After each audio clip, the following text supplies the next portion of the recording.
CRT 10th class का exercise 3.3 का सबसे मोस्ट इंपॉर्टेंट क्वेश्चन है।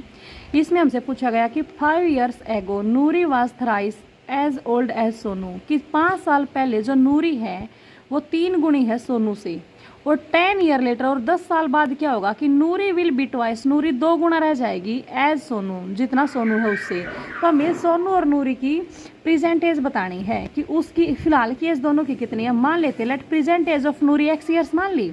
और सोनू की एज हमने मान ली y years। According to question क्या दिया गया कि 5 years एगो, एगो का मतलब पहले, तो हमें घटाना है। देखो आज हम 10 साल के हैं तो 5 साल पहले हम 5 साल के थे, तो ऐसे ही नूरी आज कितने साल की मानी हमने, x साल की मानी है, तो 5 साल पहले नूरी कितनी हो जाएगी x माइनस 5 years की होगी। और सोनू कितने का हो जाएगा, क्योंकि सोनू आज कितने साल का माना हमने, y साल का माना है, तो हो जाएगा y माइनस 5 years का। अब अकॉर्डिंग टू क्वेश्चन क्या कहा गया है कि थ्राइस मतलब 3 गुणी दी गई है एक दूसरे की, तो x माइनस 5 जो नूरी है वो कितनी गुणी है, 3 गुणी, तो इसकी y माइनस 5 के हमें 3 से गुणा करनी पड़ेगी, क्योंकि सोनू के 3 से गुणा करेंगे जब दोनों इक्वल आएंगे। तो x माइनस 5 को इक्वल रखेंगे हम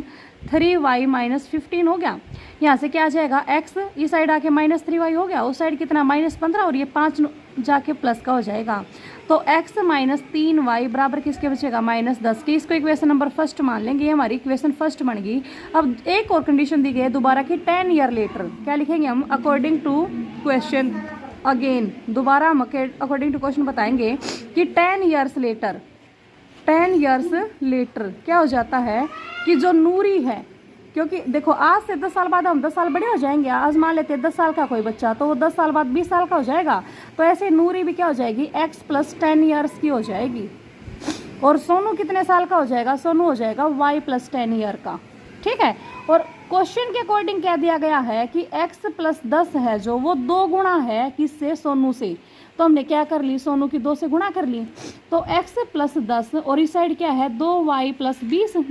2 से गुणा होने के बाद, तो x y वाली टर्म इस साइड लेंगे माइनस 2y हो जाएगा, उस साइड कितना 20, उस साइड जाके माइनस 10 होगा, तो x माइनस 2y बराबर आ जाएगा 10 के। ये हमारी क्वेश्चन नंबर सेकंड आ गया। अब आगे क्वेश्चन कुछ थोड़ी मुश्किल होती है, ये हमने बना ली। अब इक्वेशन को सोल्व कर लेंगे, क्या लिखेंगे, solving equation first and second, solving equation first and second we get, देखो x माइनस 2y बराबर किसके है 10 के, और यहाँ से x माइनस 3y किसके बराबर है हमारा माइनस के 10 के। यहाँ पे इनको घटाएंगे तो ये माइनस, ये भी प्लस हो जाएगा, x x कटेगा, माइनस 2y और प्लस 3y, तो कितना बचा हमारे पास यहाँ से y, और ये कितना हो गया 10 10 जुड़ के 20, मतलब हमें यहाँ से y का मान आ गया